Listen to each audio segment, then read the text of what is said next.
Welcome to our channel, brave viewers. Tonight, we delve into the dark corners of reality, where fear reigns and shadows whisper. We've gathered 3 bone-chilling true horror stories that are sure to leave you breathless. Before we start, I highly recommend you grab a blanket, turn off the lights, and prepare to be disturbed. These stories are not for the faint of heart. Chapter 1. The House of Whispers. In rural Pennsylvania, a decaying Victorian mansion held a terrifying secret. The house, once a grand symbol of opulence, now stood as a decaying relic of a bygone era. Its walls, covered in ivy and rot, seemed to whisper tales of sorrow and despair to anyone who dared to listen. Locals whispered of a family driven to madness by an unseen force. The family, once the epitome of grace and wealth, had succumbed to a darkness that no one could explain. Their portraits, now faded and eerie, hung in the local museum, a grim reminder of their tragic fate. One summer, a group of friends decided to spend a night in the abandoned house. They were thrill-seekers, drawn to the house by the legends and the promise of an unforgettable experience. Armed with flashlights and bravado, they crossed the threshold into the unknown. Their laughter echoed through the empty halls, but unease grew as the sun set. The house, bathed in the golden light of dusk, seemed to come alive with shadows that danced and flickered, creating an atmosphere of growing tension. Inside, the air was heavy with decay and unseen eyes. The friends could feel the weight of the house's history pressing down on them, each step stirring up dust and memories best left undisturbed. Dust motes danced in the faint light, each seeming unnaturally alive. The particles floated and swirled, catching the light in a way that made them appear almost sentient, as if they were watching the intruders. The friends explored, their laughter fading into silence. The deeper they ventured, the more oppressive the atmosphere became, their initial excitement giving way to a creeping sense of dread. Whispers emanated from the walls, disembodied voices murmuring their names. The friends exchanged nervous glances, each one wondering if they were imagining things or if the house was truly alive with unseen entities. Cold spots sent shivers down their spines. These sudden drops in temperature were inexplicable, adding to the growing fear that something malevolent was watching them. A feeling of dread settled over the group. The once confident friends now huddled together, their bravado replaced by a palpable fear that gnawed at their nerves. Sarah saw fleeting shadows, dark shapes darting out of sight. She tried to rationalize what she was seeing, but the shadows moved with a purpose that defied logic. Her heart pounded as she tried to convince herself it was just her imagination. But the more she tried to dismiss the shadows, the more real they seemed to become, as if feeding off her fear. As night wore on, the paranormal activity intensified. The house seemed to awaken fully, its malevolent spirit growing bolder with each passing hour. Objects moved on their own, doors slammed shut, and disembodied laughter echoed. The friends were no longer just visitors. They were now participants in the house's dark game. Mark decided to leave, unable to take the oppressive atmosphere. His departure was sudden, driven by an overwhelming sense of self-preservation. His departure seemed to anger the entity. The house reacted violently, as if it had been challenged and was now asserting its dominance. The air grew colder, the whispers louder. The friends could feel the entity's anger, a palpable force that seemed to tighten around them like a vice. Mark was dragged into the darkness, his screams echoing through the house. The friends could do nothing but watch in horror as their friend was taken by the unseen force. The remaining friends huddled together, paralyzed by fear. They knew they had to leave, but the house seemed to have other plans, trapping them in its malevolent embrace. The house seemed to press in on them, suffocating them with its malevolence.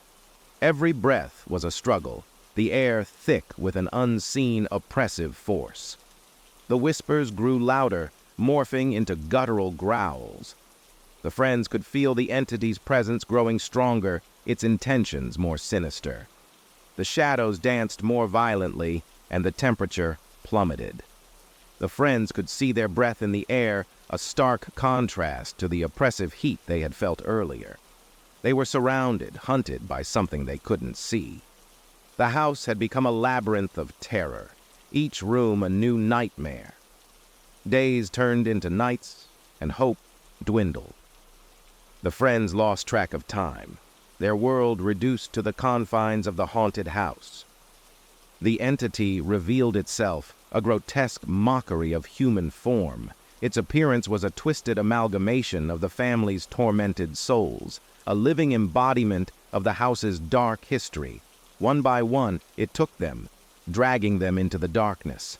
The friends' screams echoed through the house, a chilling symphony of despair. The house remained, a testament to the horrors within.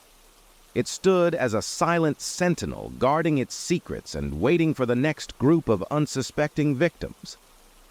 The whispers continued, a chilling reminder that some secrets are better left buried. The House of Whispers would forever be a place of fear and mystery, its dark legacy etched into the very fabric of its being. Chapter 2. The Shadow in the Woods. In Redwood National Park, a place known for its towering redwoods and serene beauty, a group of friends embarked on a camping trip, eager to escape the hustle and bustle of city life. Emily, Jake, Ben, and Chloe sought adventure among the ancient redwoods, their spirits high and their hearts full of excitement. Little did they know, their journey would lead to an encounter with something far more sinister than they could have ever imagined. As they gathered around the campfire, sharing stories and laughter, a sense of unease began to settle upon them, like a dark cloud slowly creeping in. Strange sounds emanated from the darkness beyond the firelight, rustling bushes and distant whispers that sent shivers down their spines. One evening, as the fire crackled and the night grew darker, Jake noticed a figure at the edge of the woods, barely visible in the dim light. It was tall and slender, its eyes glowing with an unnatural intensity that seemed to pierce through the darkness and into their very souls. The figure vanished as quickly as it had appeared, leaving the friends questioning their own senses and the reality of what they had seen.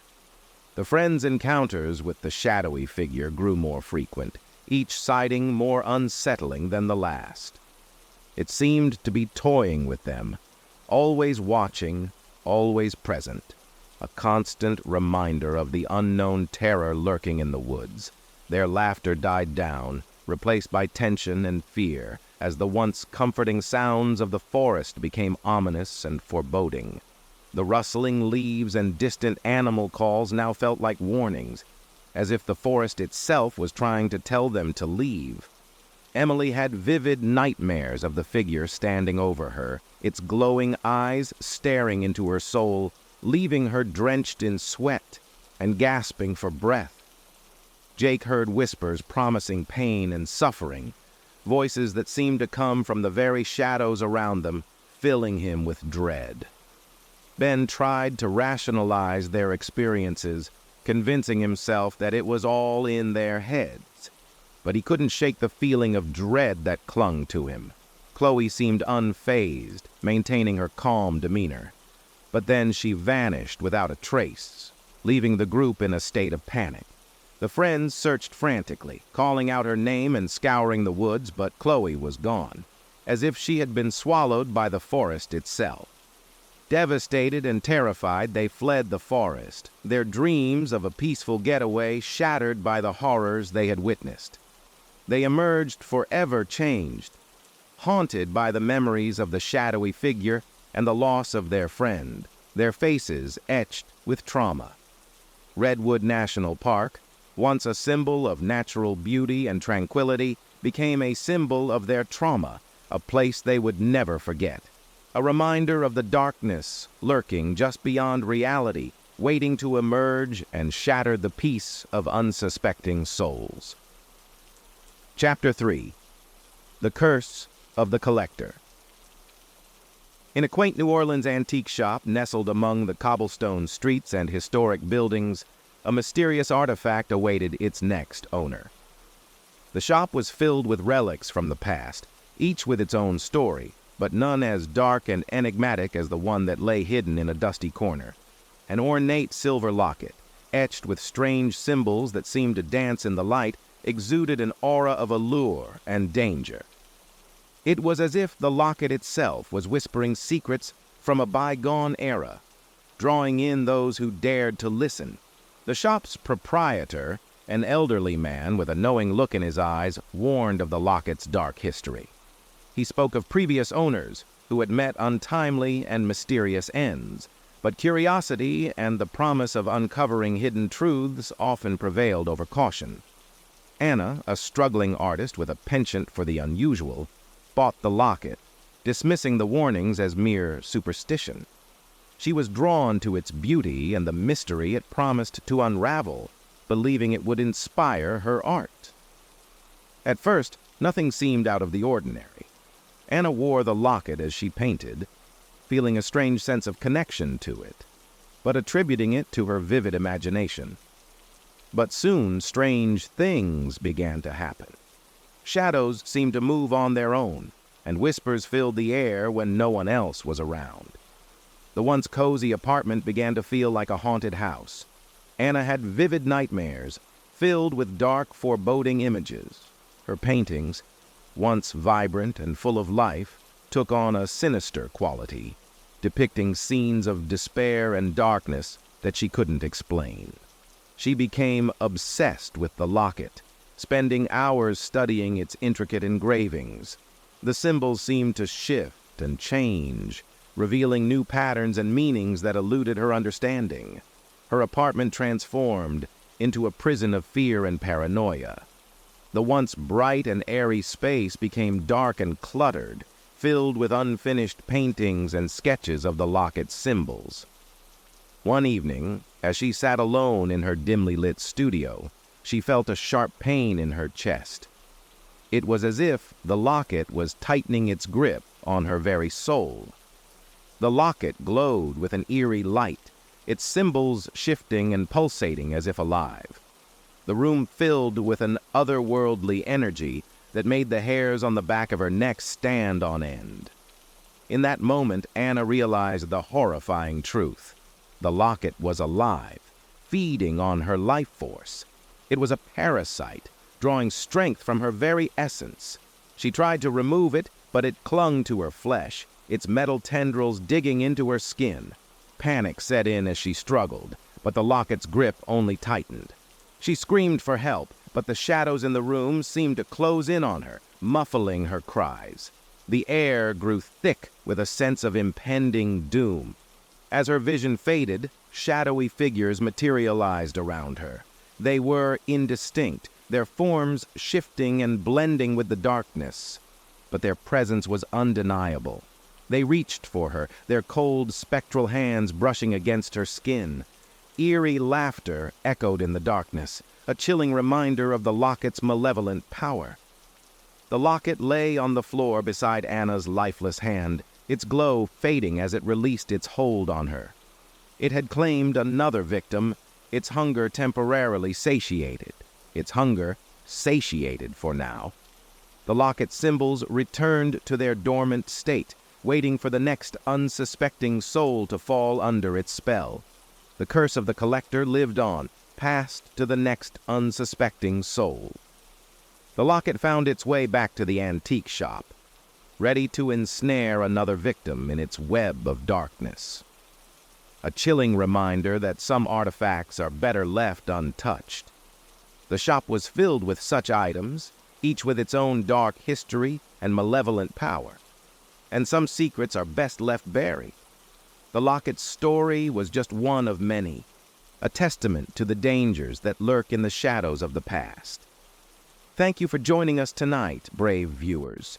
We've journeyed into the heart of darkness, explored the depths of human fear, and emerged forever changed.